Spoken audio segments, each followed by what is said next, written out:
Baik, terima kasih atas waktu dan kesempatan yang diberikan kepada saya. Pada kesempatan kali ini, saya akan membagikan tutorial dalam bentuk video dengan materi yang akan dijelaskan adalah teorema dari Tadeusz Rydzyński. Sebelum kita masuk ke teorema ini, maka terlebih dahulu kita harus tahu pengantar atau alasan munculnya teorema ini. Itu kita bercerita dulu perdagangan internasional menurut pandangan dari beberapa ahli, yaitu yang pertama Adam Smith. Teorinya itu tentang keunggulan mutlak, spesialisasi mutlak. Artinya bahwa suatu negara akan melakukan perdagangan internasional apabila memiliki spesialisasi produk yang unggul secara absolut atas negara lain, maka terjadi perdagangan internasional. Namun yang kedua, muncul lagi teori perdagangan internasional bersifat komparatif yang dikemukakan oleh David Ricardo. David Ricardo mengemukakan pendapatnya tentang perdagangan internasional itu karena melihat kekurangan dari teori Adam Smith yang mengatakan bahwa jika suatu negara yang tidak memiliki keunggulan absolut maka tidak bisa melakukan perdagangan internasional. Maka muncul teori komparatif yang mengatakan bahwa sekalipun suatu negara tidak memiliki spesialisasi unggul secara mutlak, namun bisa melakukan perdagangan internasional dengan menggunakan biaya terkecil dalam hal melakukan kegiatan spesialisasi produksi, dan ketika sudah melakukan produksi maka akan melakukan ekspor dengan biaya yang lebih kecil pula. Namun perlu diingat bahwa dalam teori komparatif David Ricardo bahwa faktor produksi yang paling utama digunakan adalah tenaga kerja. Lalu ahli yang ketiga mengatakan bahwa ada lagi yang namanya teori Elie Hoexer dan Bertil Ohlin. Nah, tentu kita tahu bahwa Elie Hoexer dan Bertil Ohlin ini adalah ekonom asal Swedia. Pendapat mereka atau teorema mereka yaitu tentang endowment factor atau ketersediaan faktor produksi dan intensitas penggunaan faktor produksi. Teori mereka dapat diuji atau menjelaskan teori mereka itu menggunakan kurva Isoquant dan kurva Isocos, di mana titik equilibrium itu terjadi apabila ada perpotongan kurva Isoquant terhadap kurva Isocos.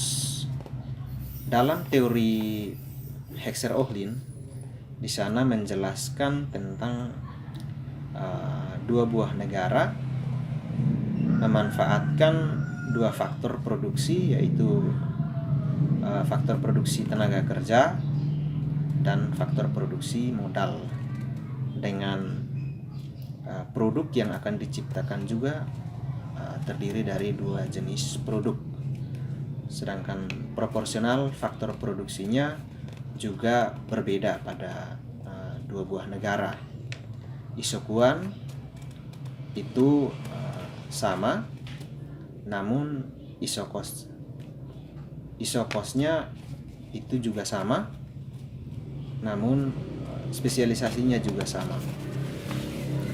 Nah, beranjak dari teori Hexer-Ohlin atau keempat teorema yang dikemukakan oleh Adam Smith, David Ricardo, dan teori dari Hexer-Ohlin, di sini muncul lagi teori dari Tadeusz Rybczynski. Sebelum masuk ke teoremanya, kita harus tahu profil dari ahli tersebut. Tadeusz Rybczynski adalah seorang ahli ekonomi berasal dari Inggris, kelahiran Polandia pada tahun 1923 sampai 1998.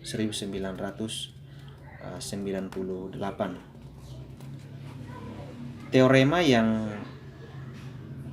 dikemukakan oleh Rybczynski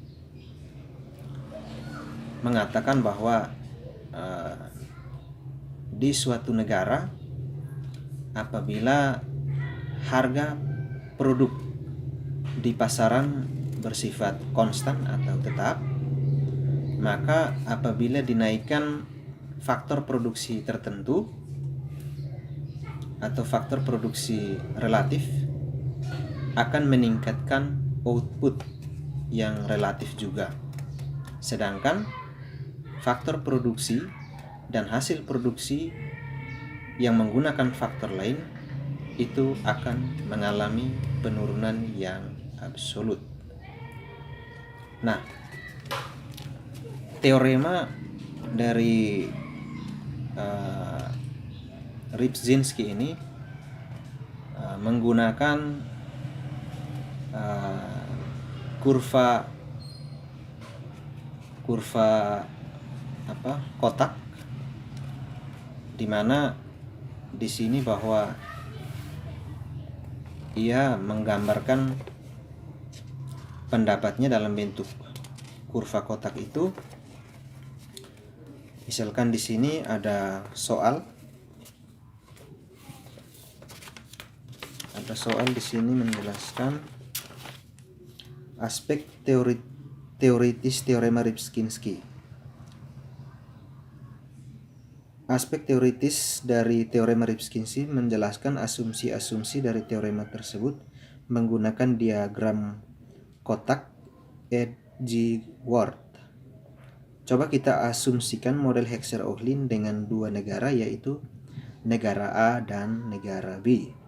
Tentu kita ketahui bahwa dalam teori Hexer-Ohlin itu menggunakan dua buah negara, memiliki dua produk, katakanlah produk pertanian dan industri, yang diproduksi dengan menggunakan dua faktor input yang sama, tenaga kerja dan modal, yang sepenuhnya digunakan dalam produksi tetapi dalam proporsi yang berbeda di kedua industri. Negara A relatif melimpah tenaga kerja dan negara B relatif melimpah modal. Ada pengembalian konstan dalam produksi setiap faktor individu. Spesialisasi produksi tidak lengkap, artinya setiap negara memproduksi setiap produk tetapi dalam jumlah yang berbeda. Ada perdagangan bebas tanpa batasan dan tanpa biaya transportasi. Preferensi konsumen di kedua negara itu identik seperti teknologi yang diasumsikan sama. Produk pertanian menggunakan rasio tenaga kerja terhadap modal yang lebih tinggi. Ini disebut produk padat karya, sedangkan produk industri disebut produk padat modal. Jadi di sini menjelaskan bahwa teorema dari Rybczynski ini, ketika dia menjelaskan lebih lanjut tentang teori dari Hexer-Ohlin atau teori HO, di mana sama-sama menggunakan dua faktor produksi, yaitu faktor produksi tenaga kerja dan faktor produksi modal, dengan menghasilkan produk yang berbeda. Produk di sini yang kita ambil contoh adalah produk pertanian dan produk industri. Kita lanjut. Pada peningkatan persentase tertentu dalam penawaran satu faktor, katakanlah tenaga kerja yang mempertahankan pasokan faktor kedua modal secara konstan serta harga relatif kedua produk harus menghasilkan persentase peningkatan yang lebih besar dalam output equilibrium produk yang padat karya dalam produksi produk pertanian dan penurunan absolut dalam output equilibrium dari produk padat modal produk industri. Nah, di sini menjelaskan bahwa di sini kita lihat bahwa negara A itu menggunakan faktor produksi padat karya atau padat tenaga kerja. Sedangkan untuk bagian industri itu lebih fokus menggunakan modal atau mesin. Di sini kita bisa lihat ada diagram kotak, kurva kotak di sini bisa diperhatikan. Oke, saya akan melanjutkan penjelasan. Di sini kurva secara vertikal itu menunjukkan kapital dan secara horizontal itu menunjukkan labor atau tenaga kerja. Kita asumsikan bahwa X adalah pertanian dan Y adalah industri. Di sini saya bacakan. Diagram kotak Edgeworth memungkinkan demonstrasi yang mudah tentang alasan mengapa peningkatan sumbangan faktor suatu negara akan menyebabkan keluaran dari satu produk meningkat, produk lainnya turun.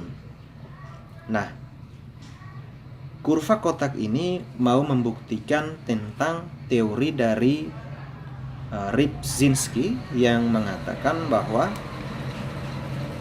apabila harga suatu produk di pasar perdagangan internasional bersifat konstan dan apabila ditingkatkan faktor produksi yang relatif akan meningkatkan output yang relatif dan akan menurun secara absolut terhadap produksi lain yang menggunakan faktor lain juga. Nah, di sini kita lihat dari asumsi teorema dapat dikatakan fungsi produksi negara A karena memiliki tenaga kerja yang relatif lebih banyak daripada modal. Produk pertanian disajikan dengan X dan produk industri disajikan dengan Y. Kurva kotak berbentuk cembung dengan equilibrium di titik A di mana isokuan produk pertanian dan industri bersinggungan. Nah, di sini kita lihat bahwa negara A itu menggunakan faktor produksi padat karya yaitu tenaga kerja.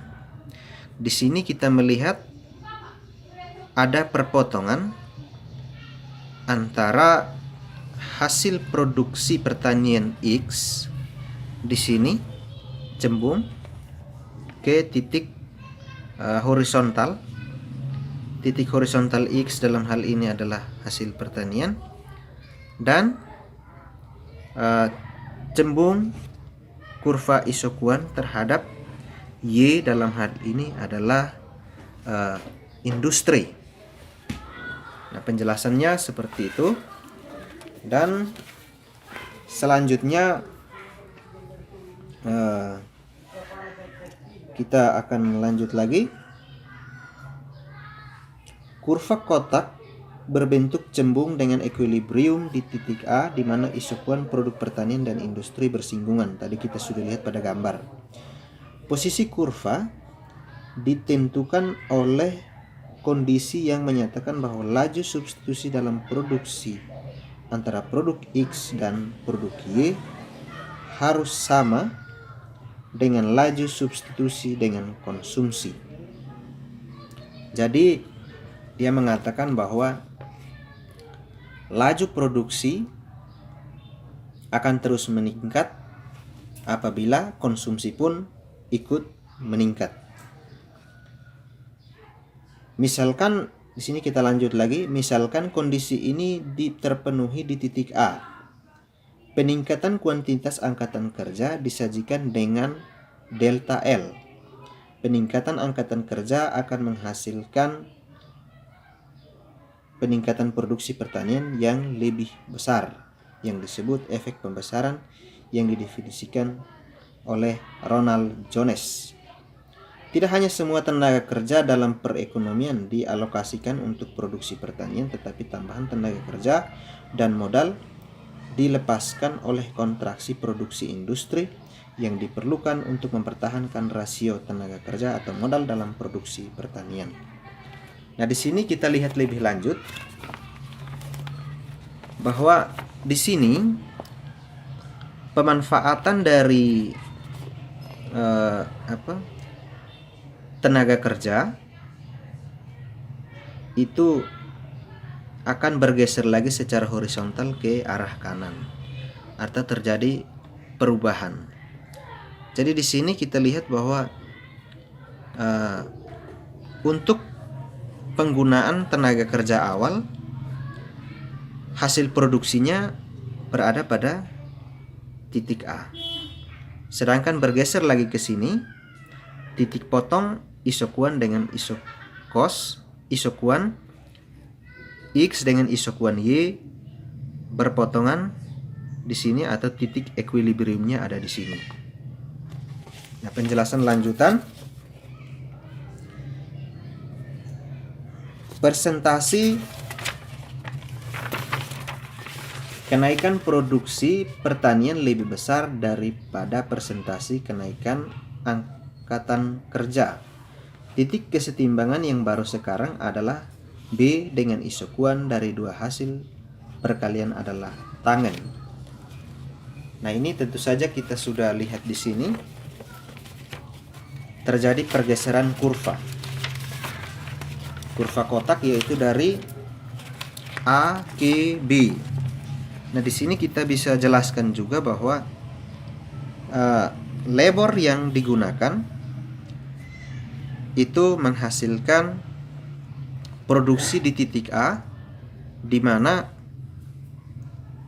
produksi itu lebih tinggi daripada labor yang digunakan. Dalam artian bahwa biaya untuk tenaga kerja harus lebih kecil daripada pencapaian hasil pertanian yang dimiliki. Sedangkan di titik B,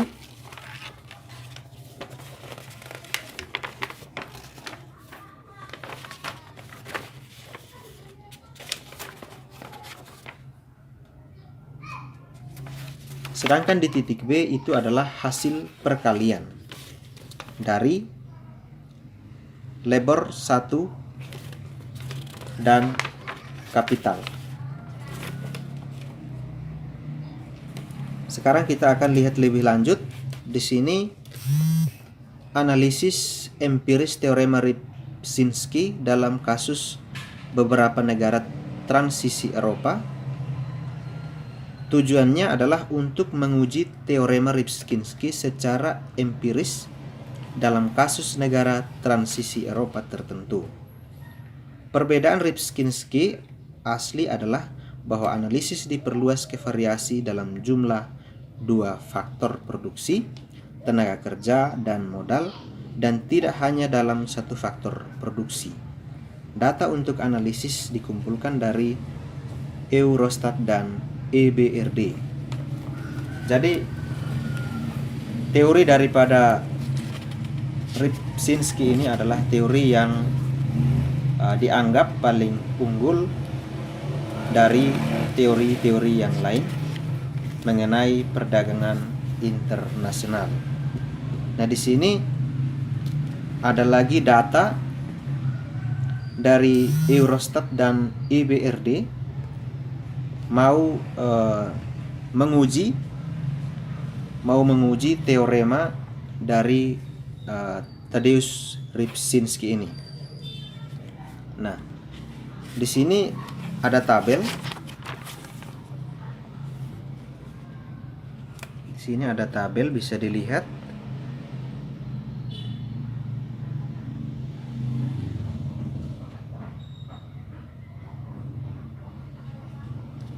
Baik, saya akan menjelaskan perubahan input-output di beberapa negara transisi Eropa dan perubahan totalnya dalam bentuk persen.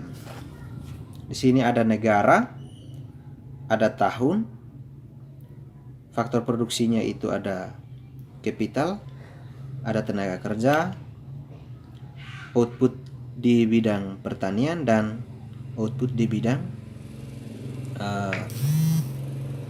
industri.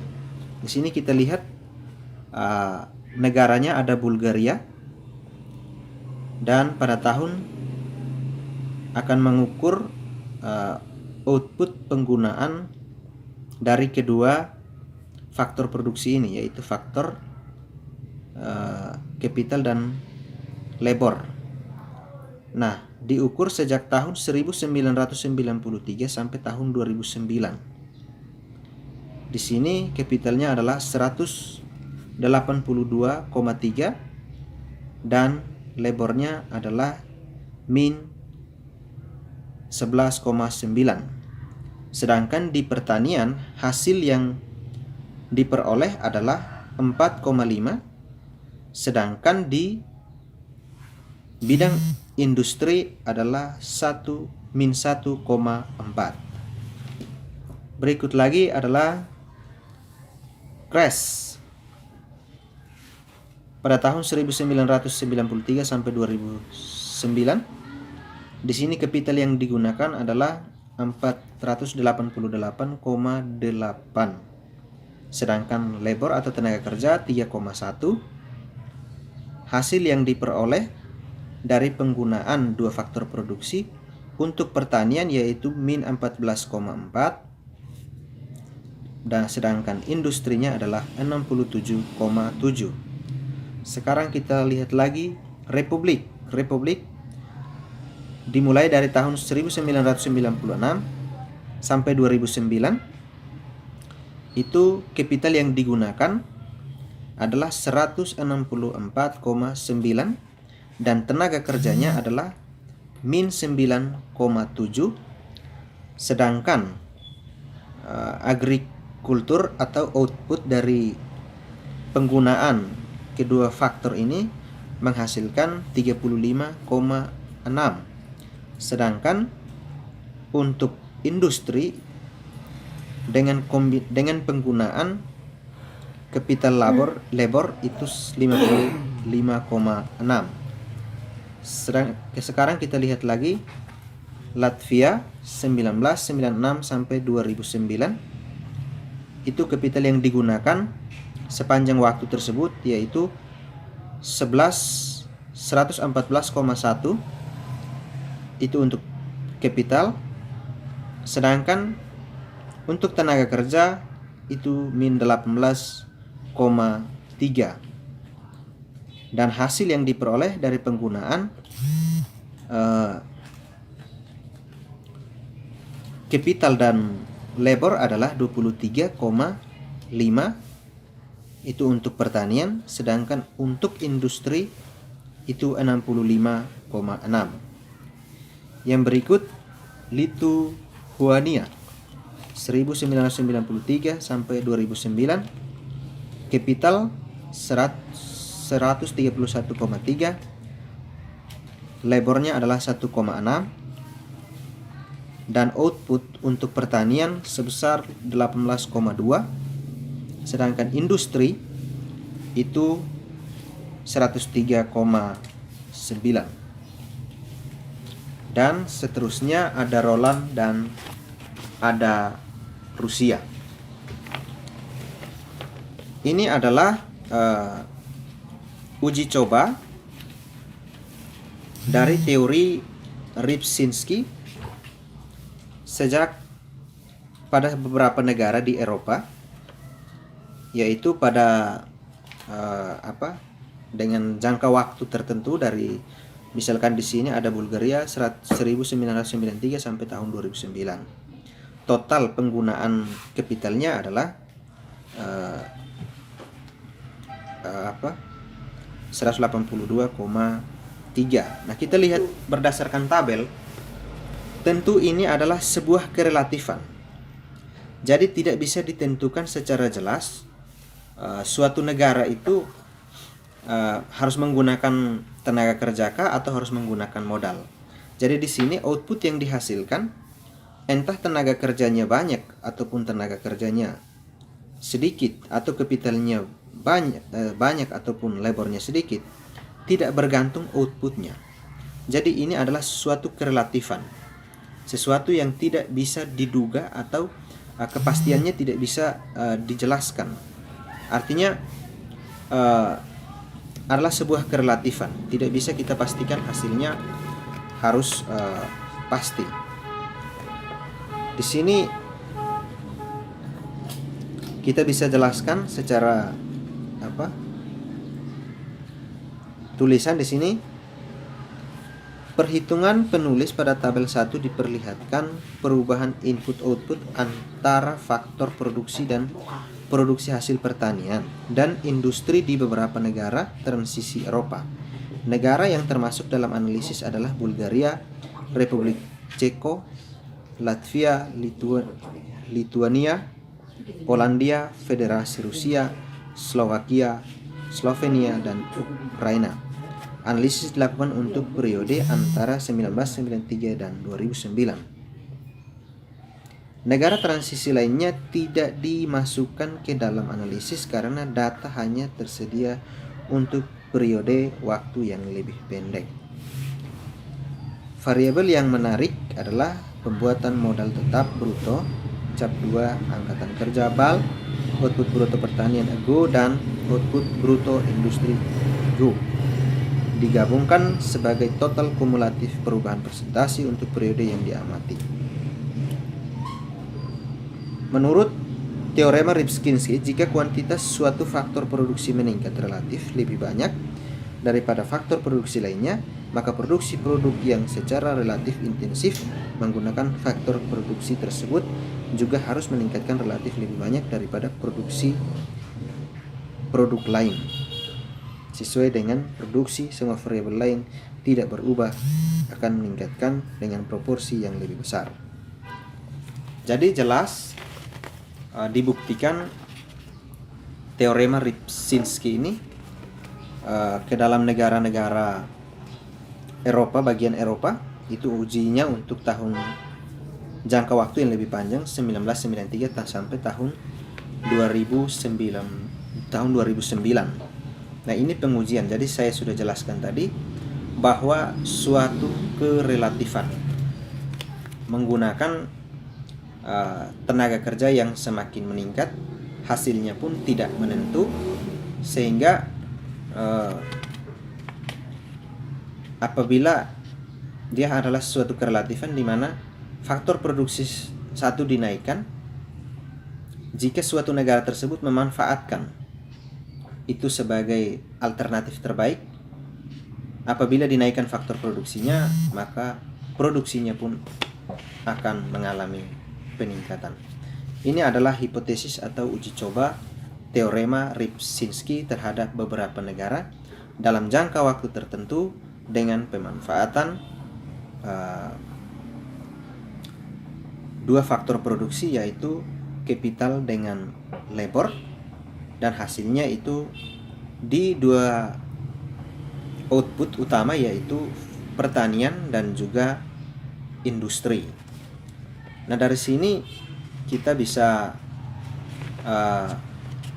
membuktikan bahwa ternyata teorema yang dikemukakan oleh Rybczynski ini adalah bukti nyatanya melalui uji coba di beberapa negara di Eropa. Kesimpulan yang ingin saya sampaikan, kunci utama daripada kita memahami teori dari Rybczynski adalah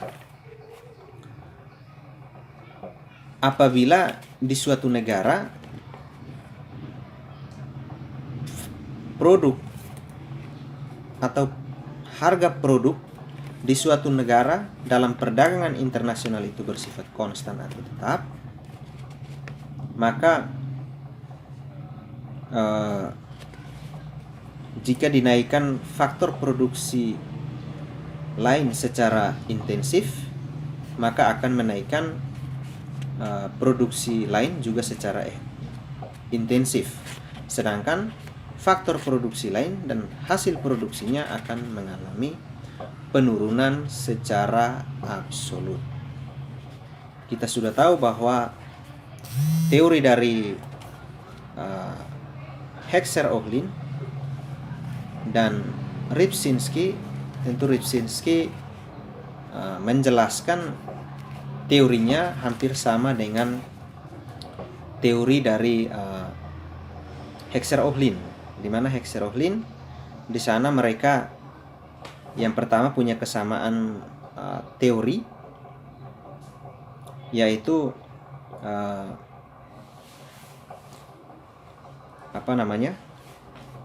negara, yaitu ada dua, faktor produksi ada dua, yaitu labor dan kapital. Terus produk yang dicapai juga ada dua. Itu adalah kesamaan dari teori Heckscher-Ohlin dan Rybczynski. Jadi kesimpulan saya adalah seperti itu. Nah, kita juga tahu bahwa dalam perdagangan internasional, teori yang paling unggul dalam teori yang paling unggul dari 4 jenis teori, yaitu teori Samuel, ada teorema harga faktor produksi, Heckscher-Ohlin, dan Rybczynski. Tentu teorema yang paling signifikan, terbukti dan sangat baik dapat dipercaya adalah teori dari Rybczynski ini. Mungkin ini adalah penjelasan singkat mengenai teori Tadeusz Rybczynski. Atas perhatian saya mengucapkan terima kasih. Sampai jumpa lagi di lain waktu. Silahkan di like, subscribe, komen, dan share. Sampai jumpa lagi. Selamat